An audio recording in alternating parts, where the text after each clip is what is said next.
Good evening, ladies and gentlemen. Maybe I should say good afternoon. I guess it's still pretty early. My name is Morgan Glazer. I'm the Secretary of Women in Economics, and tonight I represent both of the sponsors who made this evening with Betsy Stevenson possible. I therefore welcome you on behalf of UW-Madison's Economics Department as well as UW-Madison's chapter of Women in Econ. The latter is a newer organization on campus in response to the National Undergraduate Women in Economics Challenge, which aims to retain qualified majors in undergrad econ programs. Our campus received a grant from the National Bureau of Economic Research, funded by the Sloan Foundation, to make sure that this retainment happens. Under the wider goal of creating better information and providing mentorship programs, we make an effort to bring in speakers who work in the field of economics. We're so very lucky this evening to have such exemplary economists on the stage with us tonight. So to get started, I'd like to introduce one of our faculty who will be presenting our main speaker. Please welcome our very own Lowell and Leela Robinson, Professor of Economics, Marshana Rostek.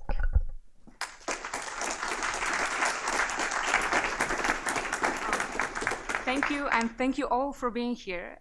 It is my pleasure and honor to introduce a very special guest this evening, Professor Betsy Stevenson from the Ford School of Public Policy at the University of Michigan. Professor Stevenson is a labor economist whose research explores issues that concern virtually all of us. So is our current labor market experience affected by the availability of jobs or our qualifications?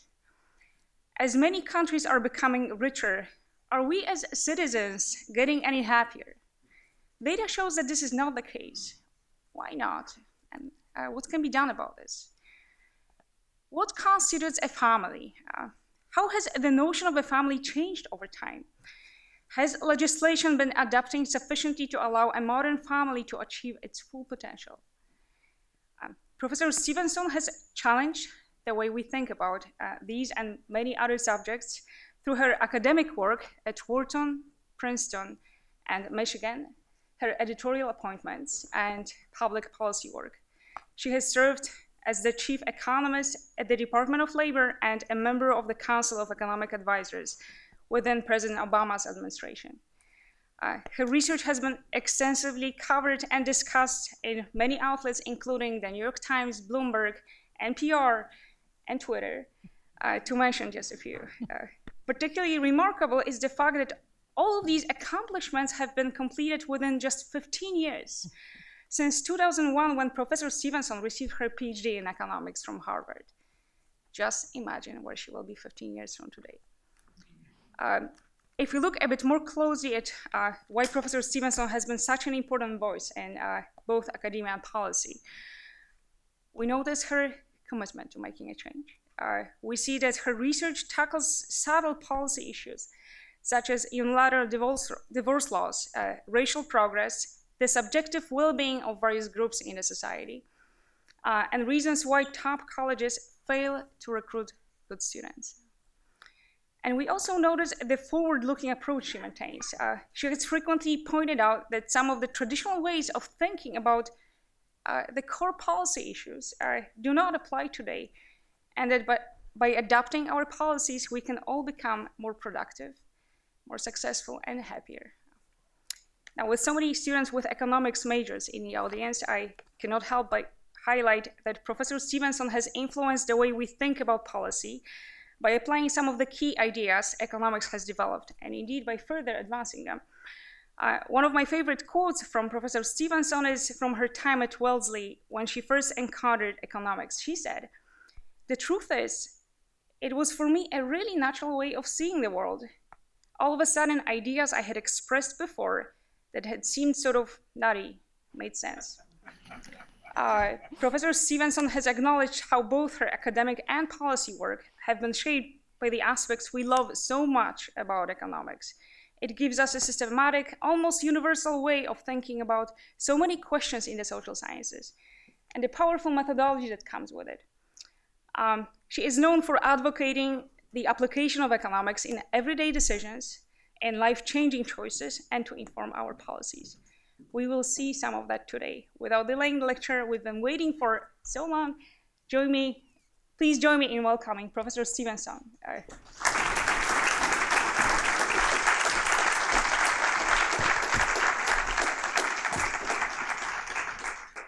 Thank you. That was an unbelievably generous and thoughtful introduction. So I am thrilled to be here today and to get a chance to talk about our changing lives, work, family, and policy, and what I refer to with optimism and hope as a time of gender equality. So all of us make decisions in our life by thinking about how we want our jobs, our relationship, and just the flow of our days to look like. And what we want when it comes to our jobs, our relationships, and even the basic ins and outs of the flows of our days has changed a lot over the last few generations. So today I want to talk to you about what economics has to tell us about how the motivation for families and the incentives behind behavior within families has changed, and how our jobs and work life has changed, and how these things interact, and the role public policy has played in facilitating these changes, but also the role that it's played in limiting them. So let me start by highlighting the broad contours of these changes, of which I'm sure you are all very familiar with them, but to make sure that we all have the same sort of broad facts. In the middle of the last century, women married young. In 1960, half of women had already married by the age of 20, and half had had their first child by the age of 21. Today, the median age at first marriage is much higher, and it is women are 26, a little over 26, before half of them have married. And that's also true for men. So we're waiting longer to marry. And we're also waiting much longer to have our children, with the average age of U.S. first-time mothers, 26.3. And I should say here, actually, the other big change is, of course, the median age of first marriage is 27. And the median age of first birth is actually younger than the median age of first marriage, which is another one of these broad changes that we've seen. Now, in some sense, this median age of first birth masks a lot of heterogeneity. And if you look in some countries like Australia or France, you'll see that more than half of women are waiting until their 30s before they have children. And in fact, that's what we see when we look at women with more education. Today, women with professional degrees, the median age of first birth is 34. That's a very rapid and sharp increase to ages of having birth at much older ages. And you can see this by looking at the increase in births that are occurring when people are in their late 30s and in their 40s. So coming off of a very low base, it's still low in terms of the number of women having births in their 40s, but it's increased quite a bit. So not only have families changed, but women are getting more education. You can look around you today, and campuses look very different than they did a few decades ago. Women used to be, or I should say in the 60s and 70s, they used to be a minority on college campuses, and today they're the majority on college campuses, and they're dominating the top of the class. They're even surpassing education and doctoral degrees. We see that in 2015, women got 52% of the doctoral degrees. Compare that to 1970 when women were getting 10% of the doctoral degrees. So these are flow measures. These are women coming out with education. And it's just now that this is impacting the labor force, because it's just now that we see that the majority of workers with higher education are women, because it's taken a while for that previous generation to sort of move out of the labor force. So women are using all of this education because they're now more likely to work. Women hold 49% of the jobs. They're 47% of the labor force, which tells you there's a little bit of difference in some of the things they're doing. Women are more likely to hold multiple jobs, and they're less likely to be self-employed. But roughly, women are half. And they work more, they have higher earnings, they're shifting to new occupations, they do less part-time work, there are more moms at work, and there's more dads at home. And all this put together brings us to the fact that women in the prime of life, they say between 25 and 54, women are working more and men are working less. Now, one thing you'll notice here is that increase in women working more has really stagnated. And a lot of people think, well, that's where we hit sort of the peak of equality in the late 90s when women's labor force participation peaked. But I would argue that that's just looking at the surface, and you need to dig deeper underneath, because women have continued to make strides, big strides towards equality in work by working more and earning more. So what we see is that women have closed the experience gap with men. So you can see that there used to be a big gap in the median job tenure between women and men, and that gap is now closed. And that's because women are taking fewer gaps out of the labor force and are more likely to stay with an employer. It's also the case that when women work, they are bringing home a much larger share of household income. And that growth in household income occurred even as increased labor force participation stagnated. And women are close to bringing home half of household earnings when they work. Now, this is really important because it changes the dynamics within the family. When women used to work, it used to be that when they worked, they brought home a much smaller share of household income. We thought of them as the secondary earner, the income not as important, the income you could make sacrifices for if the man got a better job and offered to move to another town. Today, what we see is women are looking pretty close to what men are bringing in on average. And in fact, in 37% of families, wives who work out-earn their husbands. And in some sense, actually, that statistic is an underestimate, because one of the things we've learned from research by other scholars is that when women get very close to out-earning their husbands, but they're only going to out-earn them by a few dollars, the social norms still encourage them to pass up that raise until they're really going to clear the bar and make it worth the hit to their husband's ego to have a wife that out-earns them. But you can see, even though we know that there are women engaging in that behavior, 37% are still willing to cross the bar. So these are the broad changes that we faced. And the question is, can economics give us any insight to all of these changes? And can economics tell us not only about these changes, but where we're heading and what we can expect from families and from work, and also what we need from policymakers in order for families and work to thrive? So in order to figure out what economics has to say about this, we need to start with a very important scholar, Gary Becker, who won the Nobel Prize for his work extending the domain of microeconomic analysis to a wide range of human behavior and interaction.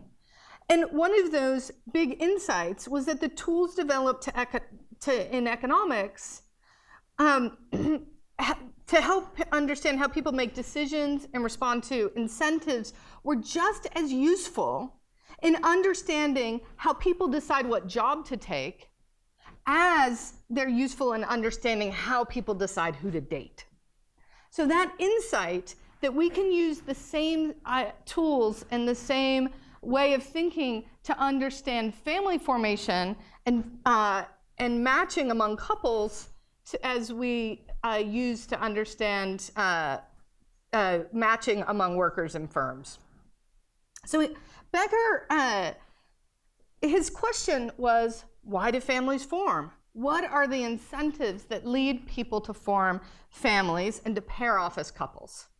Now, I should say that in this talk, I'm going to talk about marriage when I really mean partnership. So I'm talking about, why do people come together as a couple and decide to form a bond and unite as a household? And I'm not going to actually be talking today about that decision about whether or not to engage in legal marriage versus cohabitation. So his question was about, why do families form? And Becker emphasized that households are production units. So where people specialize in order to gain the efficiencies that come from specialization. So families produce both goods in the house, like clean laundry, well cared for children, and they produce goods in the marketplace through their going to work and earning a wage. And just as Adam Smith observed that workers in a pin factory are more productive when they specialize, Becker said within a family, we're more productive when we specialize. One person can specialize in the home, the other person can specialize in being the breadwinners. And by doing this specialization, couples were more efficient than singles and therefore had an advantaged lifestyle over singles. So through this specialization, households produce more together. The specialization in market versus household is beneficial when there are returns to specializing. So when being a more dedicated worker increases the chance of a raise or a promotion, and when one person focusing on cooking, showering, laundry, all of those tasks get done better and more efficiently than when you're trying to have two people do it. So this tells us something about what he thought the production function of household production looked like, and that there were returns to learning more about it, to becoming more efficient, and to specialization. And in Becker's model, anyone could specialize in household production. And perhaps the reason that women ended up specializing in household production more than men was because of their role in childbirth, which gave them a comparative advantage. But the idea here isn't, this is why women should have women's roles and this is why men should have men's roles, but there's a benefit of specialization. And these production complementarities, these production efficiencies, yielded big returns to coming together and forming a household. So there was a lot of implications that came out of this model, and many of them were testable, and in fact tested and shown to be true for the time. So women who are best suited to specialize in home production will be the most likely to marry. At the time, that was absolutely true. Women who had higher education, women who went to college, were very unlikely to marry, and they were certainly much less likely than other women to marry. So around a quarter of women attending college in the 1920s never married, and that was a rate that was more than 3 times that of women in their cohort without a college degree. Women who plan to specialize in home production have an incentive to begin investing in home production skills early. If you're going to gain more from specializing, there's no point putting it off. You might as well marry early and young and start reaping the returns from investing in those household production skills. And opposites will attract, at least in the sense of having different skills. Those with a lot of market skills want someone with a home production skills. So if you are someone who's going to be able to go off and be really productive in the marketplace and earn a high wage, you want to find someone who's going to be really great at raising kids, who's a terrific cook, and who can really manage the household. The most productive workers may match with the most productive homemakers, but 2 highly productive earners would be unlikely to match because they wouldn't get gains from these production efficiencies. You wouldn't want a highly productive person to necessarily specialize in home production, but because of comparative advantage, that's what would happen. But that's not where you're going to see the attractions in the marriage market. And so here I'm just showing you women's ever married rates by age, and this is from the 1980 census. So this is at a point in time, but you can see the red line is women with a college degree. And at every age, they're less likely to have ever married. So when you're looking out here at women over 60, those are the women who those are women who would have been born in roughly the 1920s. So what changed? Well, there's a lot of change that happened, and I'm going to highlight, I should say, just a couple of things.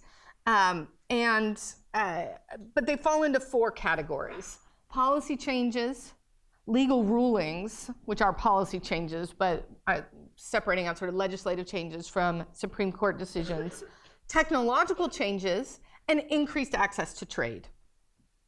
So policy changes One thing that I like to remind people of is we actually have an Equal Pay Act passed in 1963, prohibits gender-based differences in pay for some workers, actually passed before Title VII of the Civil Rights Act of 1964. And equal pay was also required for federal workers and contractors through executive action presidential executive action undertaken in the 60s.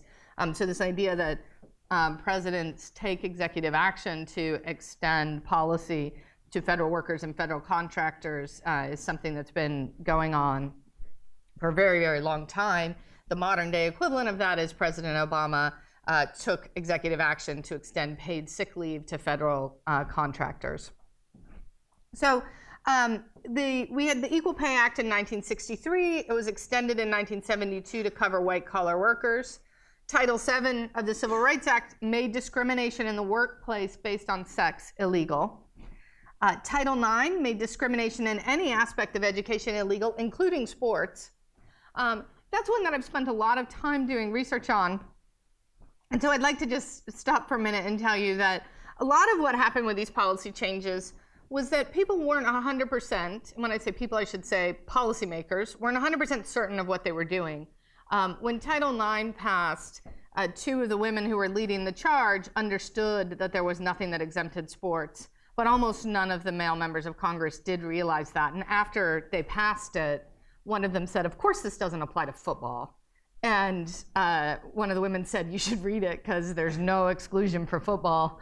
And it actually took them 6 years of fighting about whether they should exclude sports, and there were many amendments introduced to try to exclude sports after it passed, but they were never able to get one of those amendments passed, and so Title IX stuck as something that made discrimination in any aspect of education, including sports participation, illegal.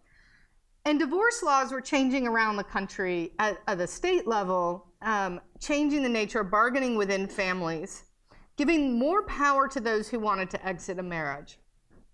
And a lot of people mistakenly think that what these divorce law changes did was made divorce super easy, and so divorce, that's what explains why we had a big increase in divorce in the 1970s. In fact, research has shown that that is not the explanation for the rise of divorce in the 1970s.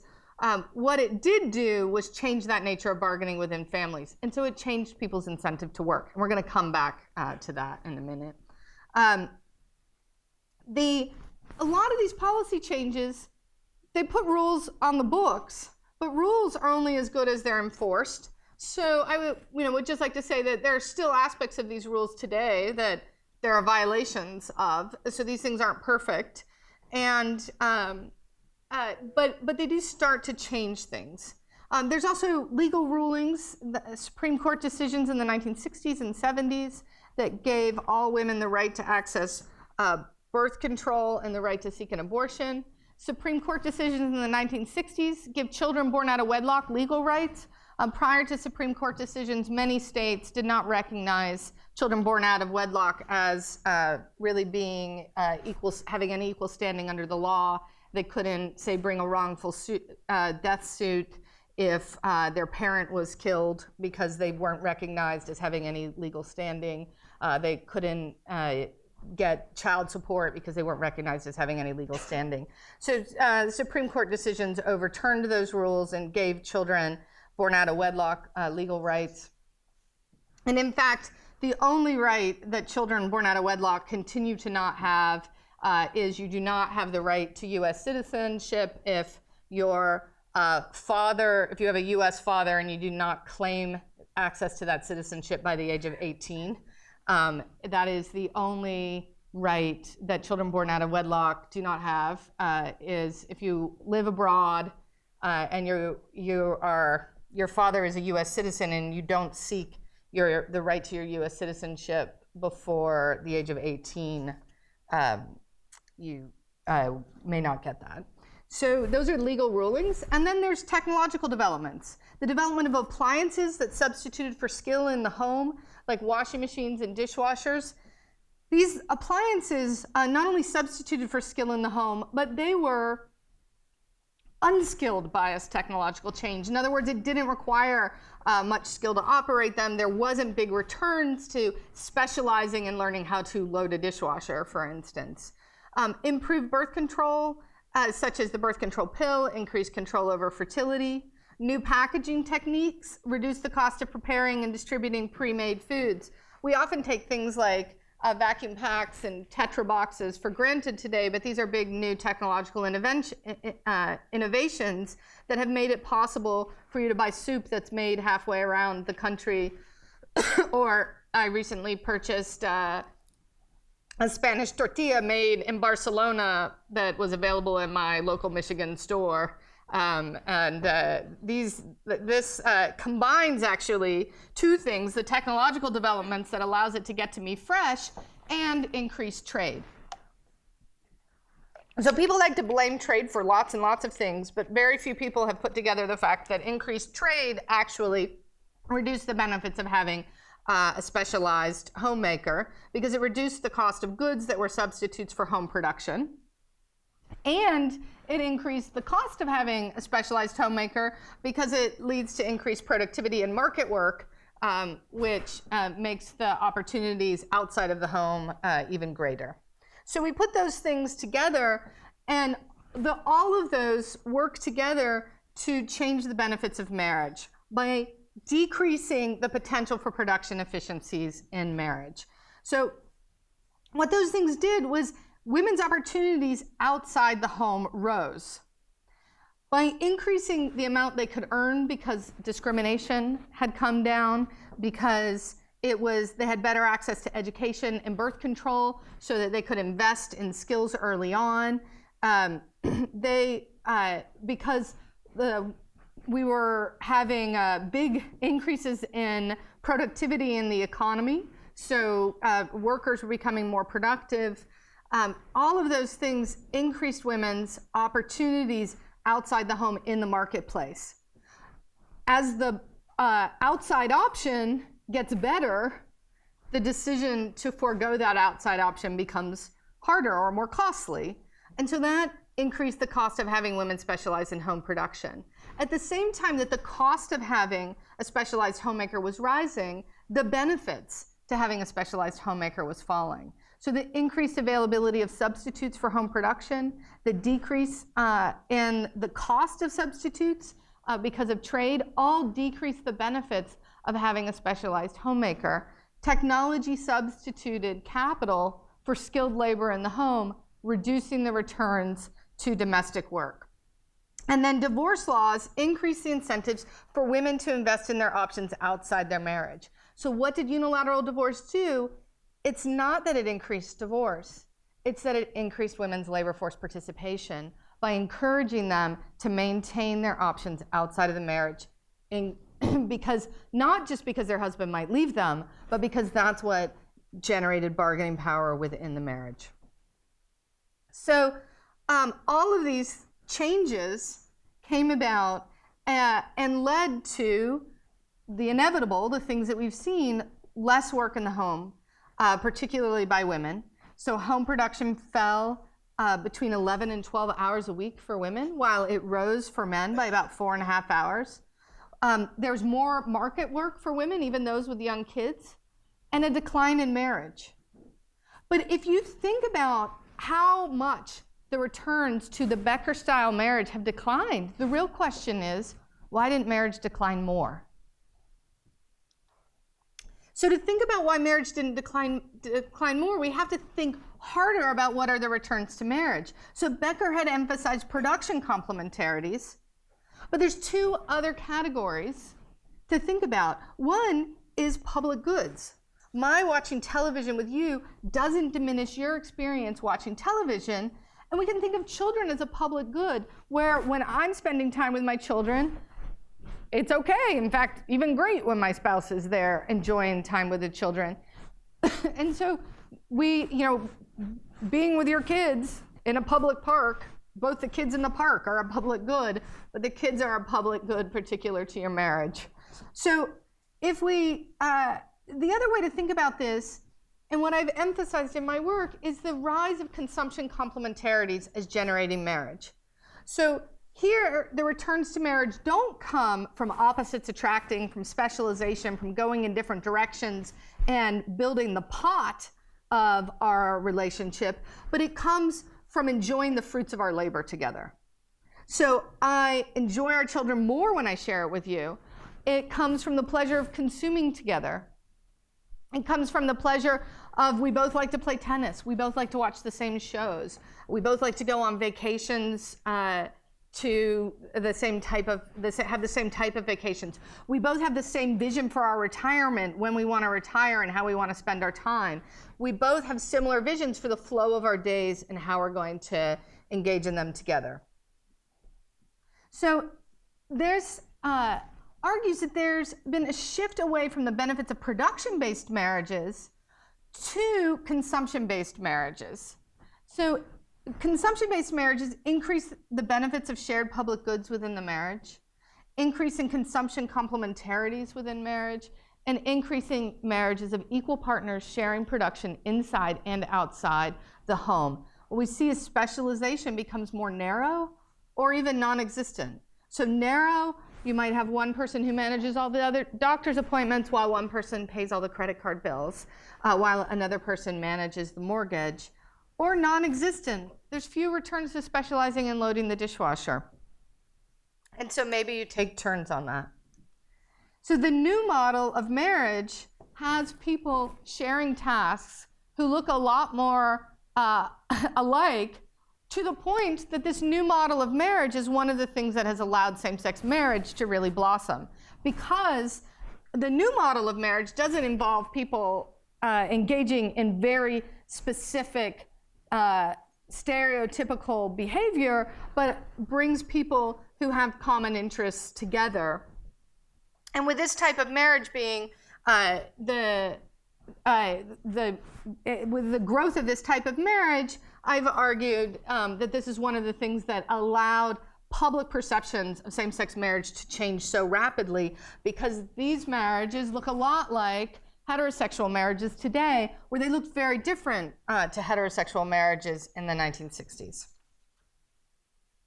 So what comes out of a shift towards consumption-based marriages?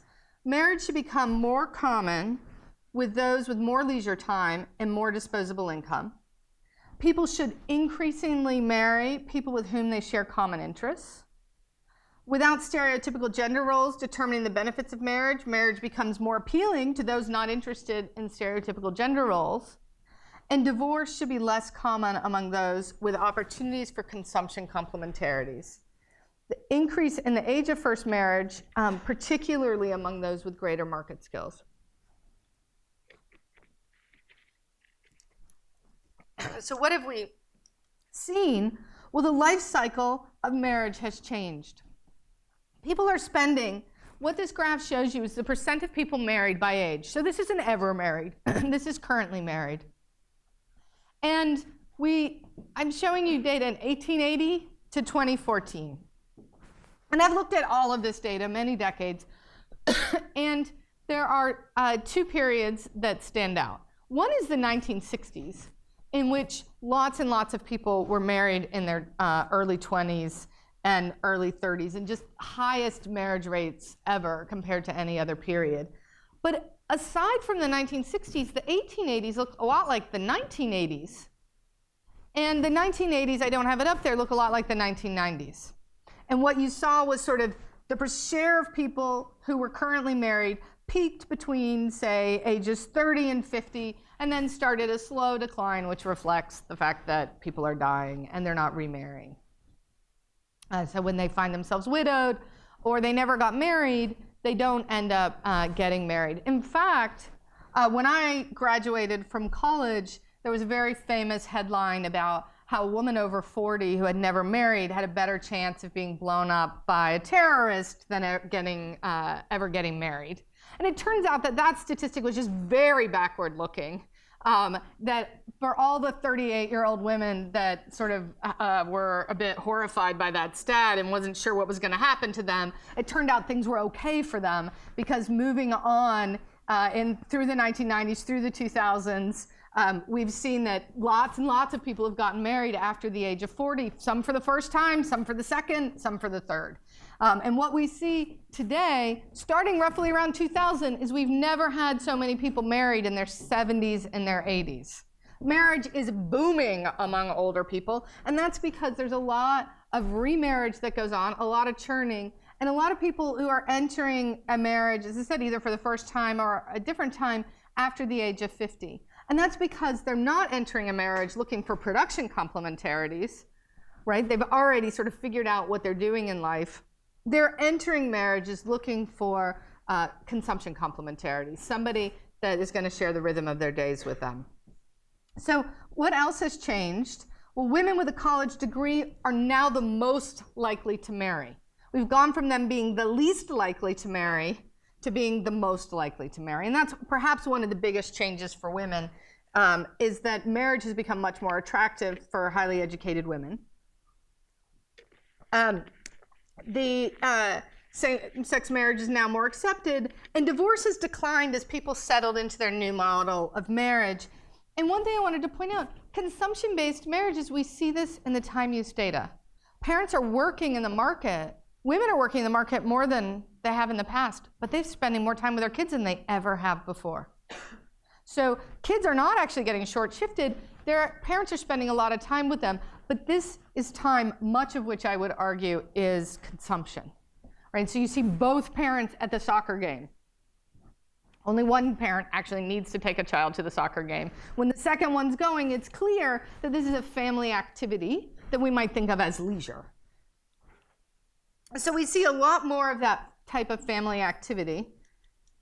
And then what we see is this tumultuousness that we had in the United States, which is right around here, is that we had this giant increase in divorce, and the divorce rate's been coming down ever since. And we had a bit of an increase in marriage, but the marriage rate's been coming down as well. So marriages are becoming less likely to form, but we're also, the ones that form are becoming more stable.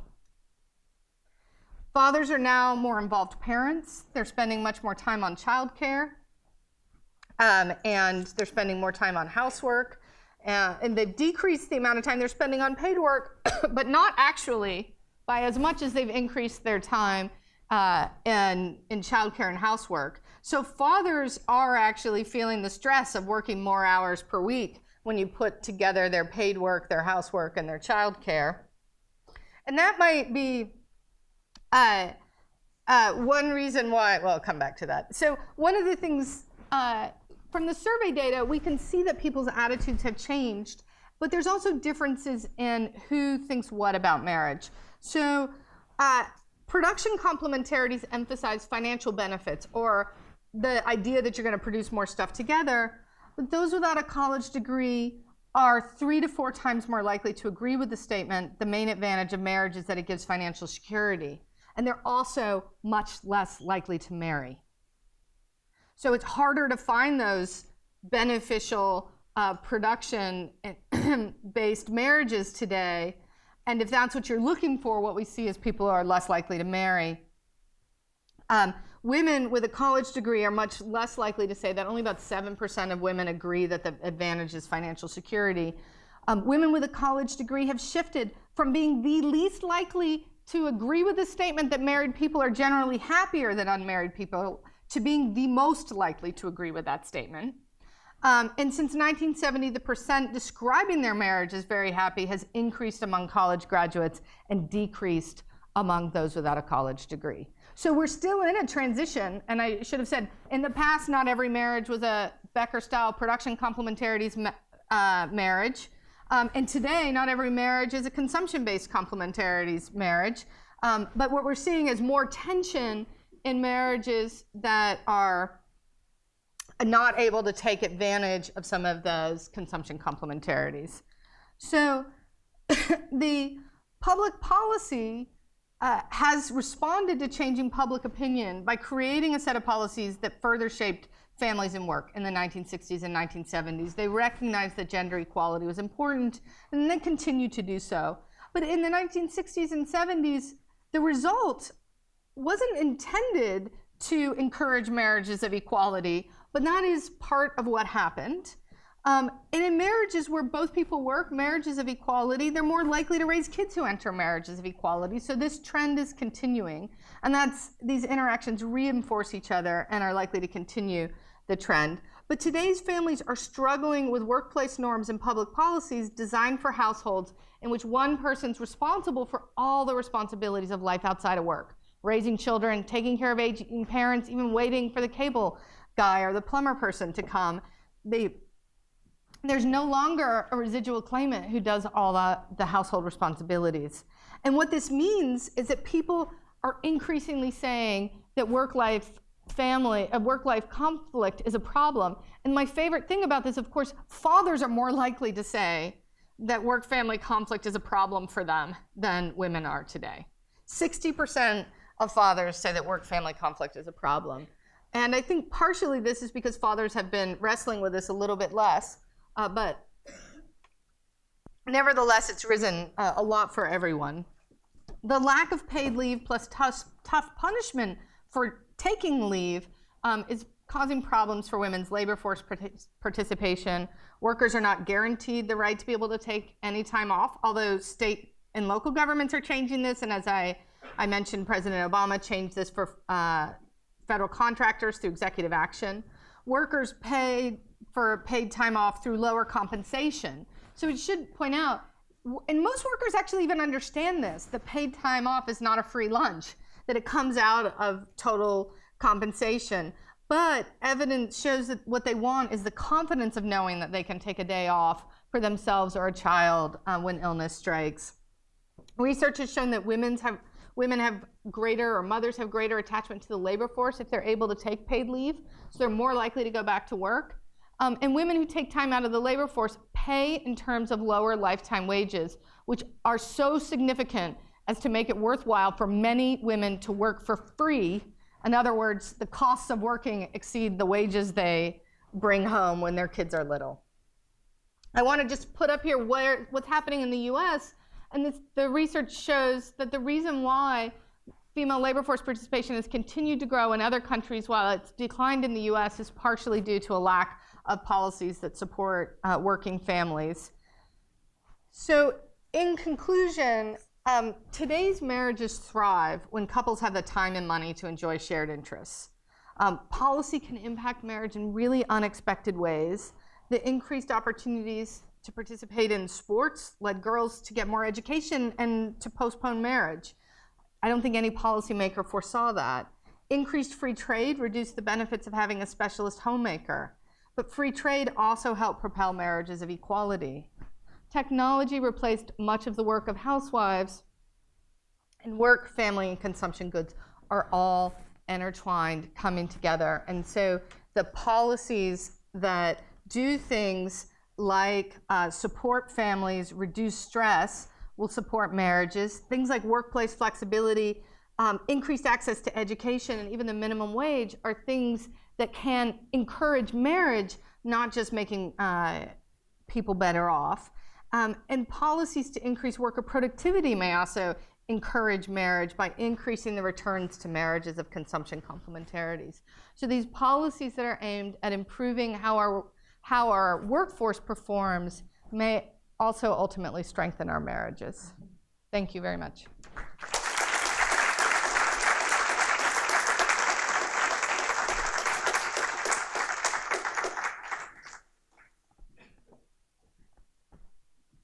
Thank you, Betsy. That was amazing. I'm reevaluating my 20s. But yeah, with that, we're gonna open up Q&A. So there'll be ushers coming around to collect your question sheets, and we'll have two ladies from Women in Econ reading them on these microphones from the side.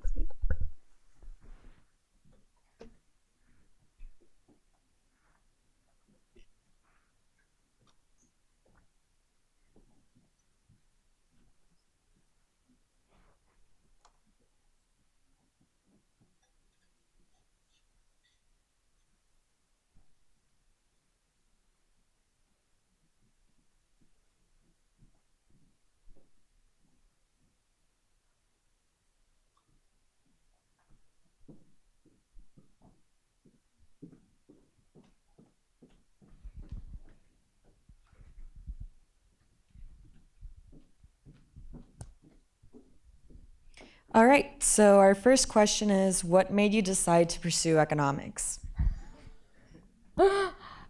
Well, I really, really loved that quote that you found.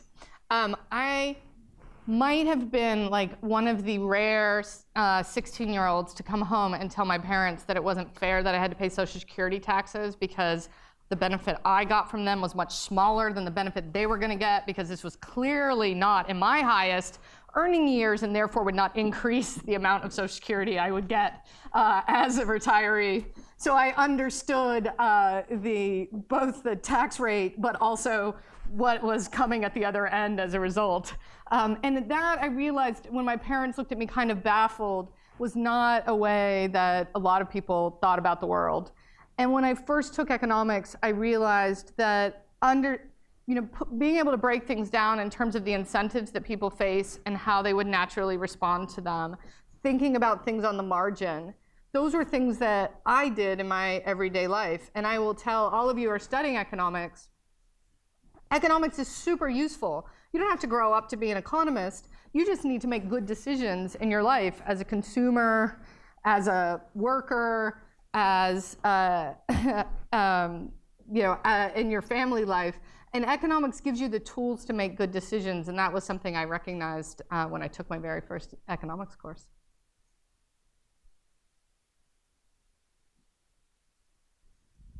All right, this question is about the actual lecture. So do you think that the work-family conflicts might cause a change in the current trends?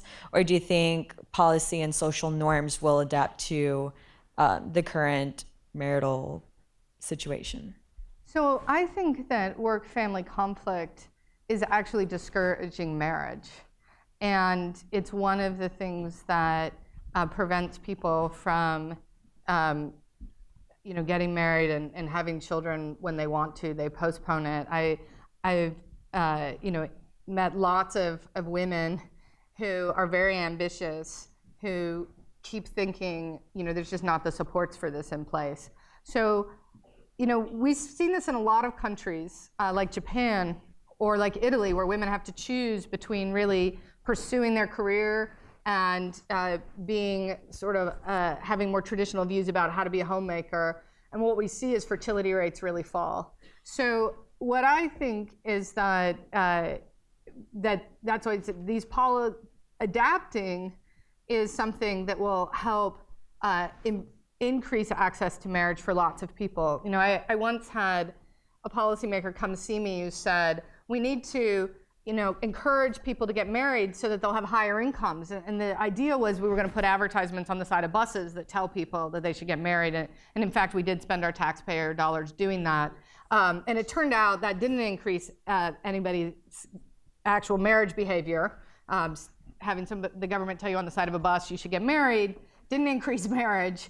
And my argument was, not only does that not work, because people don't operate that way, but it's not that we get people to get married so that they have more financial stability. We give them more financial stability, and they're going to have better access and to marriage and more solid marriages.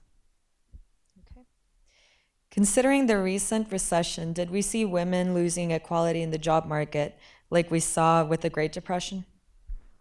So the Great Recession was actually kind of interesting, because what happened was it really hit male-dominated occupations very hard. And in fact, women went up as a share of household earnings, went up as a share of the labor force. And then we had something we've never had happen in a recession before, but government spending plummeted across the states, and people got laid off. And the people who got laid off were disproportionately women. Not just because women are disproportionately hold the majority of government jobs, but among the government jobs we were choosing to let go of were the predominantly female government jobs. So teachers we lost hundreds of thousands of teachers. Women lost lots of jobs in the wake of the recession, right as men were starting to get their jobs back. So the recession did look very different for men and women. You saw lots of newspapers calling it a man session in 2008, 2009, because all the men were losing their jobs. By 2010, the women were getting hit kind of hard, right as the men were starting to recover. I think in the end, both of them really got knocked about. And I don't think it's so much of a gender was such a gender issue as it was an age issue. The people who really haven't recovered from the Great Recession were people who lost their jobs who were over the age of 50. Regardless of gender, they've had a really hard time finding work.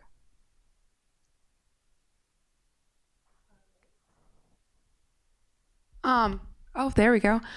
Could you talk about what you think consumption complementaries explain low-wage women's equality relative to men, and maybe comment on the intersectionality of gender, race, and class?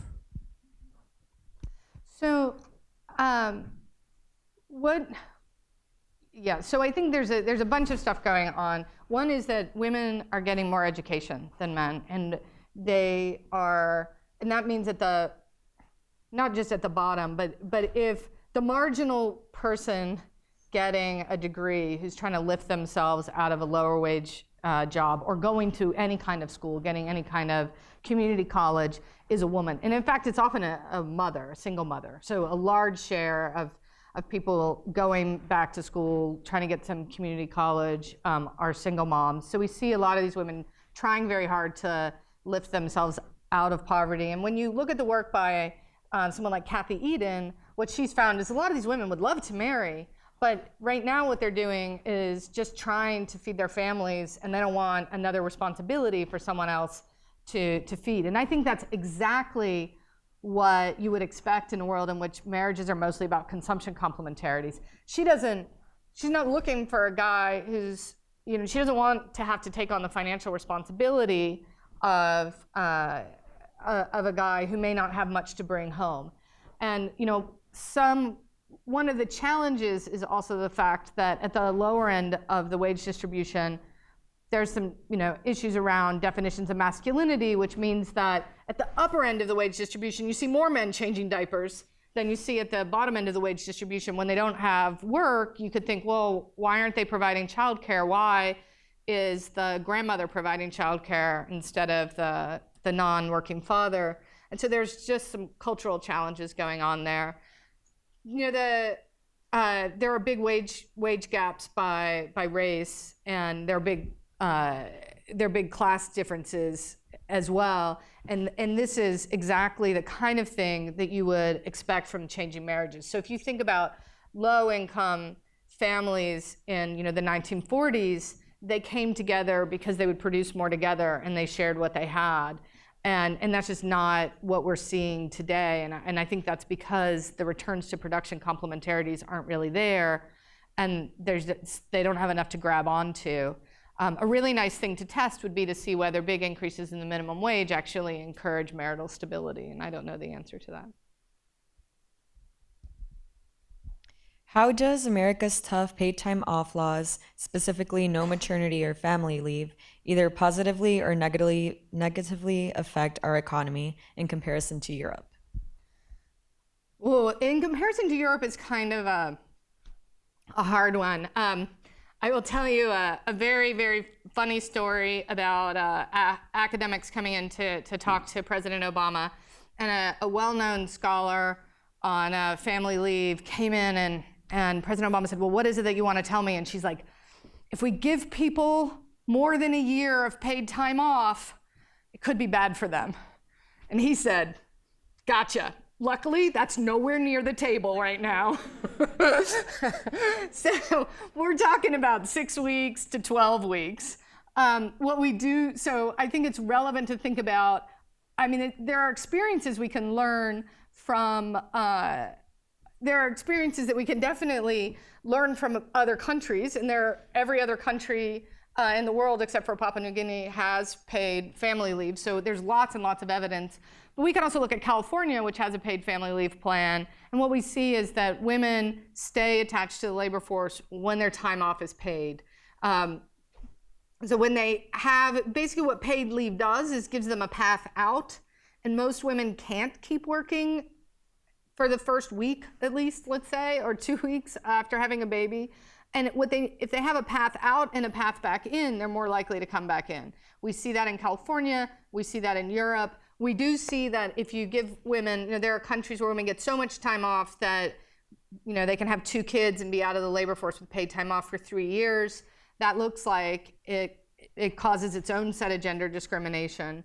But in the U.S., what we know is that women's labor force participation is about 6 percentage points below what it would be if we had a set of work family policies that looked more like the median OECD country. And if we had greater female labor force participation, that would certainly give us a one-time boost. In fact, our GDP today is $2 trillion bigger because we had the boost that came from the 70s. It's a little calculation you can do and see that when you put women into the labor force, it raises GDP.